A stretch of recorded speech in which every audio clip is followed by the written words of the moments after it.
Le sexe et vous, 21h-22h sur Naradio du lundi au vendredi. Benjamin Ramagé Et Sophie Caldi avec le Love Store Planète Eros. Zone commerciale de Beaulieu à Pilboro. Mercredi soir sur Naradio, ce n'est pas le jour des enfants, c'est le jour de l'actualité sexe avec Sophie Caldier, notre célèbre sexologue rochelais. Salut Sophie. Célèbre, salut. Oui, les enfants sont couchés à cette heure-là, c'est bien.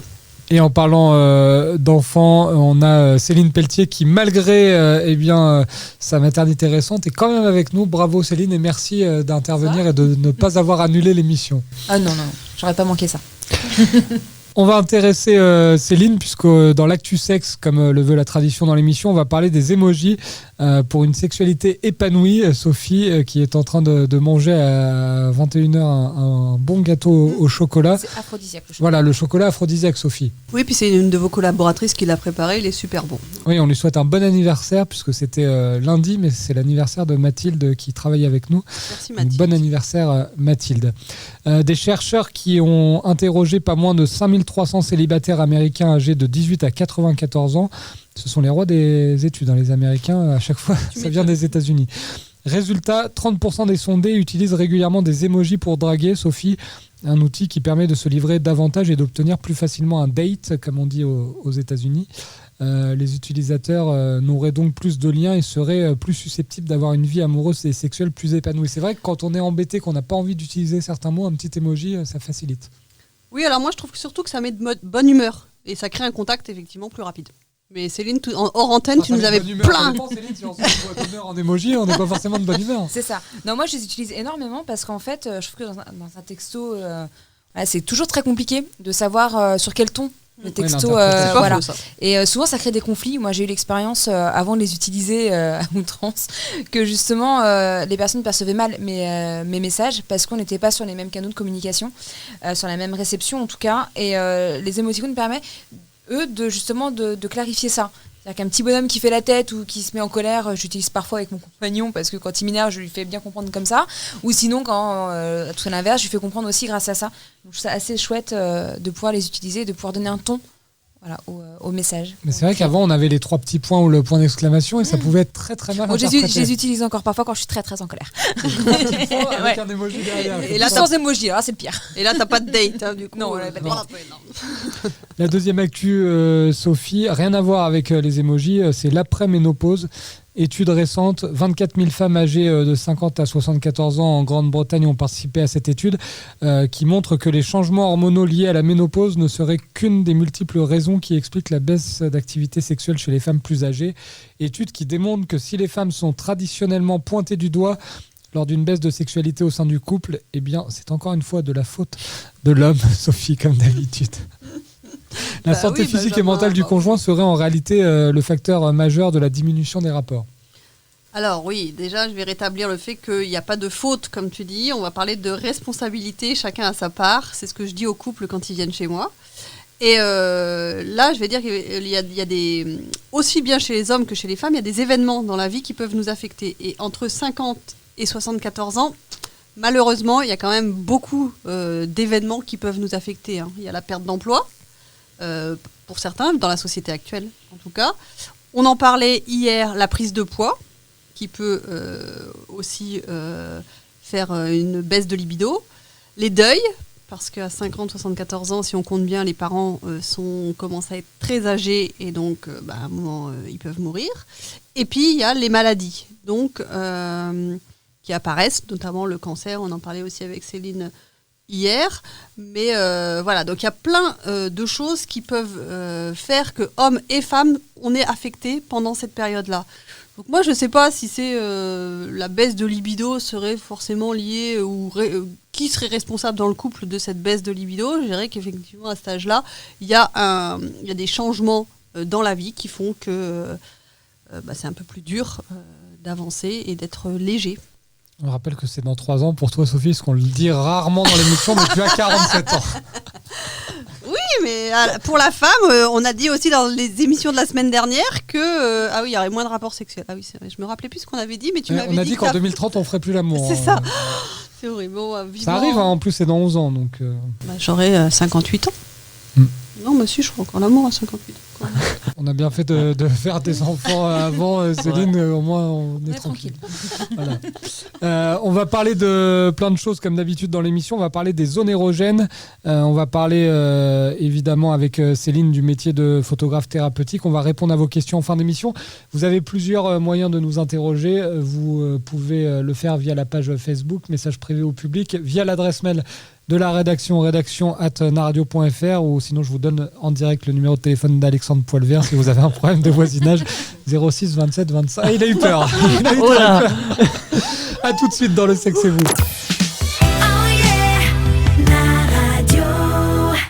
La deuxième partie du Sexe et vous, on est ensemble jusqu'à 22h comme tous les jours du lundi au vendredi avec Sophie Callier. Heureusement qu'on n'a pas encore repris le Facebook Live et la vidéo parce que là, Sophie, tu fais pas d'avoir. J'ai la bouche pleine. Tu vas... De gâteaux au chocolat. Oui, On va préciser. Sophie va réussir à s'étouffer dans l'émission. Heureusement, si Sophie s'étouffe, j'ai Céline Pelletier avec moi qui pourra la remplacer au pied levé. Céline, photographe thérapeutique, une petite photo de Sophie là, en train de manger. Je vais lui épargner ça quand même. On va éviter. C'est fait pour mettre en valeur les gens, la photo. T'as pas compris depuis le temps qu'on en parle? Ça fait 2 jours qu'on en parle. On va parler des zones érogènes, Sophie, à ne pas prendre forcément en photo. On va voir ça. Si, dans les sextos. Dans les sextos, exactement. Qu'appelle-t-on déjà les ZE Les zones érogènes? Oui. C'est ça que tu veux savoir? C'est marqué sur le C'est la conducteur, question. Sophie. Ouais. Donc c'est une région d'anatomie dont la stimulation entraîne une excitation d'ordre sexuel. Je te donne la définition. J'aime quand tu fais le doc comme à l'époque. T'as vu, Doc Eddie Fool. Donc pour les hommes, ça va être centré plutôt pénis, les bourses, les fesses et tout ce qui est autour. Voilà, cette zone-là. Hein. Pour les femmes, c'est tout le corps. Encore une inégalité. Alors, ouais, C'est ça, mais c'est parce qu'on l'a développé, qui est fausse. messieurs. Et oui, parce que vous aussi, vous pouvez développer vos zones érogènes pour que ça aille sur tout le corps. Et on a Mais une au info- départ, c'est centré quand même autour du pénis. Et Alors, après, on peut développer. On a une info, Sophie, avec Alex. Ça fait à peu près depuis 1979 qu'on ne dit plus les bourses. Hein. je le dis comme ça. Qu'il est moqueur. C'est là où on voit que tu as 47 ans. Parce que je l'ai pas vintage est encore très dit. à la mode. Hein. Oui, c'est vrai. La bourse revient à la mode, c'est vrai. C'est plus du vintage là. Oh là là. Les zones érogènes sont-elles les mêmes chez tous les individus, Sophie? Bah non, je viens de te dire que non. Comment? Alors là, Non, mais là, tu parlais des hommes et des femmes, mais même à l'intérieur des À catégories, on peut l'intérieur avoir des des différences. catégories humaines, l'homme, la femme. Oui, non, bah bien sûr qu'il peut y avoir des catégories, des zones érogènes différentes, puisque même chez la femme, au départ, on va pas érotiser. Moi, en sexothérapie, l'objectif, c'est d'érotiser tout son corps également. Et une femme, par exemple, ne va pas forcément érotiser son vagin directement comme ça dès le début de sa vie sexuelle. Or, pour avoir des orgasmes, c'est important de pouvoir érotiser toutes les zones de son corps. Donc c'est plus en fonction de l'âge, mais il y en a qui sont, comme on disait tout à l'heure, il y a une inégalité dans l'intelligence, il y a une inégalité dans la sexualité. Il y en a qui sont directement plus doués que d'autres. Et donc il y en a qui vont directement avoir toutes leurs zones érogènes, qui vont s'étendre sur tout le corps, et d'autres qui vont se limiter, voire même ne pas les développer énormément.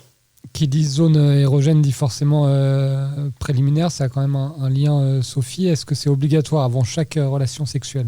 Tu sais que rien n'est jamais obligatoire, Benjamin. Ce n'est pas un devoir conjugal, mais un plaisir. Donc si on en a envie et besoin, oui, bien sûr que les préliminaires sont importants. Il y a les caresses, le massage peut...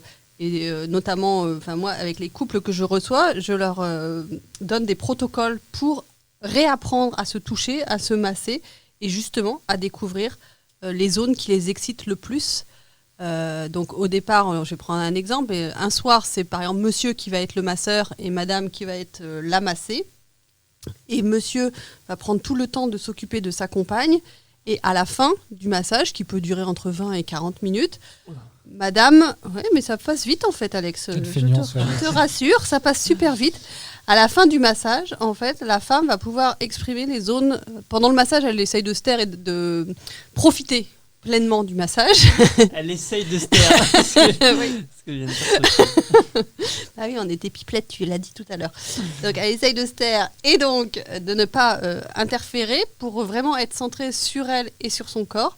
Et à l'issue du massage, elle peut dire ce qu'elle a ressenti et quelles sont les zones qui l'ont le plus excitée, puisque pour arriver à la sexualité dans les pré-préliminaires, j'aurais tendance à dire, parce que les préliminaires, on a souvent tendance à dire que c'est la fellation ou le cuni. Dans les pré-préliminaires, du coup, l'homme peut aller peut-être caresser les cheveux de sa femme ou le dos, et ça peut être super excitant pour une femme. Et la femme peut caresser les cheveux de son homme, surtout quand c'est Surtout ma femme. toi. Et après les massages, donc on les inverse. C'est madame qui va masser monsieur, et là justement ça permet de développer chez l'homme peut-être les zones érogènes et de ne pas rester centré sur le sexe. Tu nous dis souvent que ton premier réflexe, Sophie, c'est quand un couple arrive te consulter de se tenir par la main. Est-ce que, Céline, toi aussi, dans les photographies thérapeutiques de couple, tu les fais se tenir par la main ou tu les laisses faire comme ils veulent ? Ils évoluent, mais d'instinct, ils vont aller vers la caresse systématiquement. Puisque du coup, ils sont tous les deux hors zone de confort. Donc tout de suite, ils sont... je les sors de tout ça, donc ça crée forcément un rapprochement. Rarement sont ceux qui se mettent à l'écart l'un de l'autre. Au contraire, il va y avoir ce rapprochement parce qu'eux, ils ont l'habitude d'être ensemble, donc ils essaient de récupérer cette zone de confort qu'ils connaissent. Et du coup, la caresse et le côté tactile arrivent très rapidement. Très rapidement. On va continuer de laisser le micro à Céline. Sophie, on peut partir, nous, manger une part de gâteau, puisqu'on va évoquer le parcours de Céline Pelletier, photographe thérapeutique à La Rochelle, dans un instant dans Le Sexe et vous. Et n'oubliez pas de nous poser vos questions via Facebook ou la boîte mail de la rédaction. À tout de suite.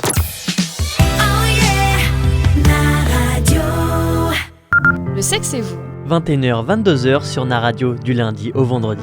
Benjamin Ramagé, Et Sophie Caldi avec le Love Store Planète Eros. zone commerciale de Beaulieu à Pilboro. La troisième partie du Sexe et vous sur Naradio, comme tous les soirs du lundi au vendredi, de 21h à 22h avec notre sexologue Sophie Caldier. Mais Sophie va s'effacer dans cette troisième partie, ou alors elle va poser des questions, Non, c'est toi, puisqu'on vas-y. va évoquer le parcours de notre invitée Céline Pelletier, qui est photographe thérapeutique. Céline, avant d'être photographe thérapeutique, on est photographe tout court. Vous avez commencé avec la photo classique. Oui, alors moi j'ai un parcours assez atypique. Si on va vraiment dans les plus profondes origines, moi j'ai commencé à faire de la photographie sur argentique en 6e. C'est mon professeur de mathématiques qui donnait des cours de photo au lycée Fénelon. Donc merci Monsieur Petit. Une vraie Rochelle pure et dure. Alors je suis née à Paris, mais je suis arrivée là à l'âge de 10 ans. Donc je suis une adoptée. Je suis adoptée de la région.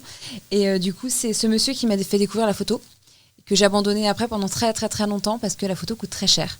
Et poussé aussi par la vie, on essaie de trouver un métier où on a du boulot. Voilà. Et avec l'arrivée aussi du numérique, par la suite, beaucoup de gens se sont détournés des photographes. Maintenant, beaucoup y reviennent aussi parce qu'on se rend compte que la photo est un vrai métier. C'est pas juste prendre une photo avec son téléphone portable ou un petit compact, ça va bien au-delà de ça. Et du coup, je suis revenue vraiment par hasard à la photo, en tout cas en tant que pro, parce que je n'étais pas du tout destinée à être professionnelle de la photo. Il y a des grandes écoles qui existent, mais on n'est pas obligé d'en sortir pour devenir photographe. Et moi, je suis une photographe grâce à la petite sœur de mon meilleur ami. J'avais réinvesti dans un appareil photo complètement classique à l'époque. Et je me suis amusée à photographier les 30 ans de mon meilleur ami. Et sa petite sœur me contacte quelques temps après en me demandant d'être la photographe de son mariage. Et là, j'ai dit, oulala, on parle pas de la même chose, on parle pas de photos de 30 ans comme ça pour m'amuser, on parle d'un mariage, donc c'est pas rien. Et elle voulait absolument, donc du coup, j'ai investi dans du matériel de qualité. Voilà, dans mon premier réflexe, avec mes premiers objectifs, et j'ai fait une petite formation en ligne quand même, parce qu'il y a quand même besoin d'un minimum de base, de réglage. Voilà. Et puis c'est beaucoup de boulot aussi derrière, beaucoup d'apprentissage. Il ne faut pas croire qu'on devient photographe juste comme ça. On peut ne pas sortir de grandes écoles, mais il faut quand même des formations de base et beaucoup s'entraîner pour arriver à quelque chose de qualité. Voilà, j'apprendrai encore très longtemps sur différentes techniques qui peuvent exister et sur l'amélioration de mes photos, qui à l'époque, je trouvais qu'elles étaient magnifiques. Aujourd'hui, quand je les regarde, elles sont bourrées de défauts. Voilà, les photos que je fais aujourd'hui seront bourrées de défauts dans quelques années parce que mon œil change.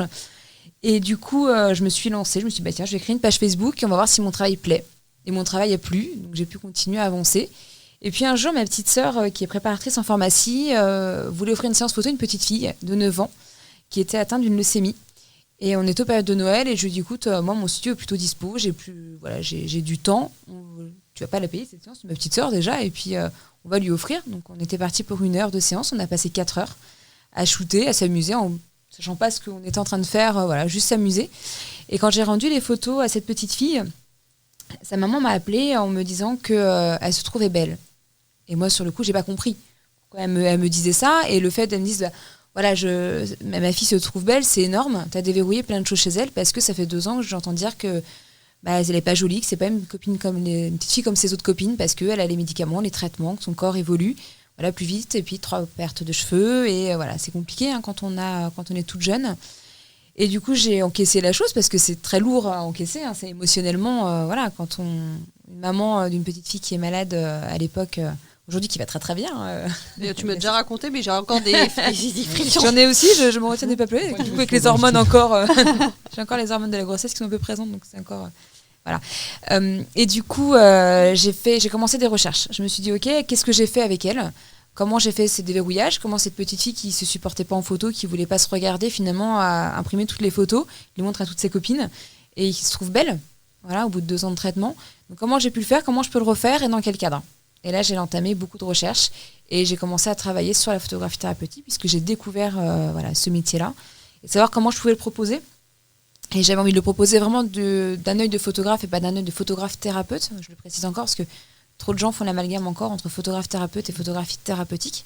Donc moi, c'est bien la photographie qui est thérapeutique et pas le photographe qui est thérapeute. J'insiste beaucoup dessus.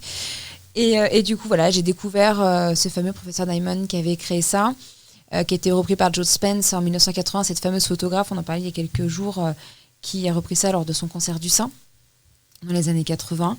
Et puis j'ai commencé à avoir des cobayes.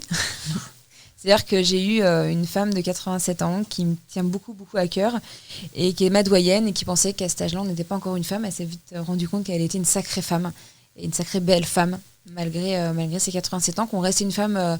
quoi qu'il arrive, avec les traits de sa vie. Alors moi, il faut savoir que je ne travaille jamais sous Photoshop. Là, je Photoshop vraiment très rarement, un bouton s'il y en a un éventuellement, mais j'enlève pas du poids, j'agrandis pas les gens, j'enlève pas les rides, parce que c'est ça qui est important, c'est de se découvrir comme on est réellement. Et c'est important aussi de savoir qu'il n'y a pas de maquillage lors de mes séances, mais on en discutera certainement sur une autre session. C'est important d'être au naturel, ce qui va être différent aussi des autres travails de photographes.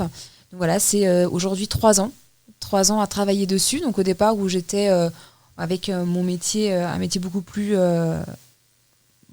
alimentaire, que j'aimais tout autant, mais qui me servait vraiment à remplir mon frigo.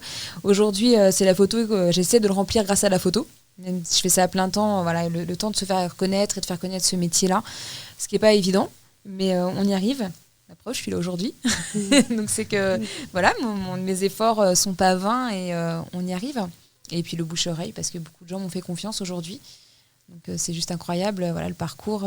Quand je regarde en arrière, je me dis, oulala, j'en suis là aujourd'hui, c'est juste génial. Voilà. Donc tu as eu Emma, 10 ans, tu as eu cette doyenne. Est-ce que sans citer les prénoms, mais quel autre... Des personnes qui m'ont touchée, je crois que toutes les personnes me touchent parce qu'elles ont toutes leurs histoires. Et elles me font confiance. Et c'est ça qui est énorme. C'est-à-dire qu'on se rencontre une première fois et quand la personne elle est intéressée, vraiment, il y a cet échange qui est là. Et on apprend tellement de ces échanges-là. Au-delà de la photo, au-delà de tout ça, c'est des rencontres humaines qui sont incroyables. Et les histoires, elles sont toutes différentes. Et elles sont toutes incroyables. Quand j'ai des personnes qui regardent leurs photos et qui pleurent devant leurs photos en me disant « Mais je suis belle » ou « Je suis beau » ou « J'ai de l'émotion » ou elles se rendent compte de plein de choses. Je pense à une jeune fille de 14 ans que j'ai eue récemment et qui venait me voir parce qu'elle voulait perdre du poids et elle voulait avoir ce déclic parce que la photographie thérapeutique, on déverrouille ou on verrouille quelque chose. C'est-à-dire que soit on verrouille le fait que la personne, elle est bien comme elle est et ok, je suis bien, il faut que j'accepte le fait d'être bien et je vais me lâcher totalement, ou au contraire déverrouiller quelque chose sur une personne qui a besoin, par exemple, de reprendre du poids ou d'en perdre.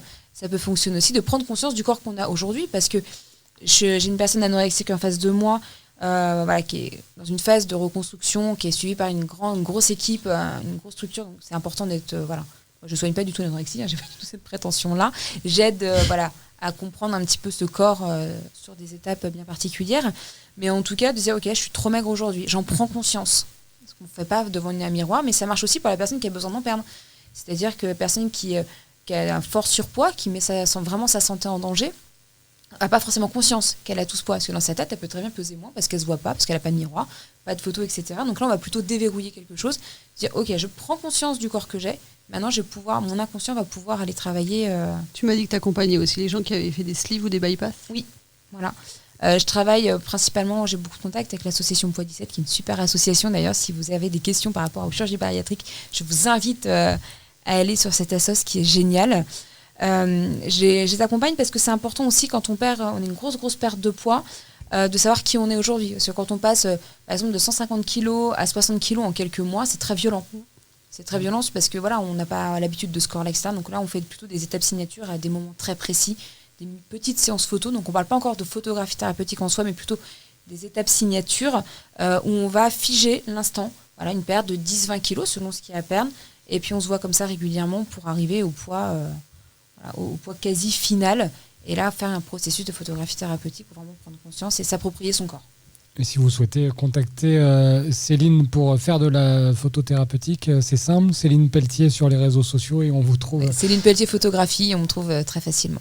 Et demain, on a Céline une dernière fois avec nous pour conclure la semaine. Sophie sera évidemment là et Sophie ne bouge pas puisqu'il y aura la réponse à toutes les questions des auditeurs dans un instant sur Naradio Tube et Info.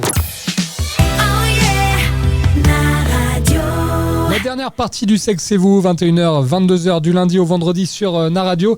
Et comme le veut la tradition, la dernière partie est consacrée aux auditeurs. Sophie, tu as 4 personnes qui t'interrogent aujourd'hui, Olga notamment. J'ai l'impression que parfois mon mec simule. Est-ce possible ? Comment en être sûr ? Oui, la simulation n'est pas réservée qu'aux femmes, Sophie. Non, effectivement. Le truc, c'est que c'est plus difficile pour un mec de simuler, un homme de simuler, car le signe de son excitation, c'est l'érection. Par contre, il peut simuler au niveau de l'intensité de l'orgasme. Il n'y a pas forcément une intensité, il peut abuser ou pousser des cris ou des soupirs, etc., qui ne sont pas forcément liés à la hauteur de son plaisir. Mais cela peut aussi être plus excitant pour lui de justement pousser ses cris ou simuler, comme pour une femme. On parle de simulateur, on a Nicolas Coute, le patron de la rédaction, qui arrive immédiatement en studio. Avec des sandwichs. Enfin, il ne va pas s'évanouir en plein milieu de l'émission, Benjamin. Il est à 21h50 forcément dans l'émission, donc j'ai un petit peu faim. Deuxième question du jour. Martin, Sophie, quelles sont les règles d'hygiène à respecter avant et après avoir eu des relations sexuelles ? Alors, avant, le mieux, c'est de se doucher. Tout simplement pour être prêt à accueillir ou à donner toutes les caresses à l'autre. C'est le moyen le plus agréable quand même pour le partenaire. On se douche uniquement pour faire l'amour. Hein. C'est ça. Non, mais tu rentres du boulot, je veux dire, Oui. peu importe le boulot que tu fais, mais si tu as été sur un chantier, c'est quand même mieux d'aller à la douche. Et j'ai mon prof de la première formation de sexothérapie que j'ai suivie il y a quelques années, donc Yvon Dallaire, québécois, qui disait que lui, dès qu'il rentrait du boulot, il se douchait et il se mettait nu sur son canapé pour attendre sa femme. Voilà, bon, pourquoi pas, hein, chacun son truc. Et après l'amour, c'est comme on veut. Hein. Alors là, c'est en fonction de chacun. Pour les femmes, ou si on a utilisé du gel, du lubrifiant, c'est peut-être mieux de se doucher. Pour un mec aussi. Après, c'est chacun. Là, il n'y a pas... chacun fait comme il se sent. Hein. Des fois, les hommes s'endorment après l'amour. Ah, j'en étais sûr. Je me suis dit, elle va dire, pour les hommes, c'est compliqué de prendre une douche alors qu'on dort. J'attendais aussi le petit pic là qui est... Pas de pic, c'est comme ça que ça se passe. Je sais pas, moi. Vous avez une capacité à vous endormir Chez les beaucoup plus Caldiers, facilement. moi, je ne m'endors jamais, Alex. Moi, je ne dors pas, moi. Jamais. Je recommence, d'ailleurs. C'est en fonction de l'âge, tu verras.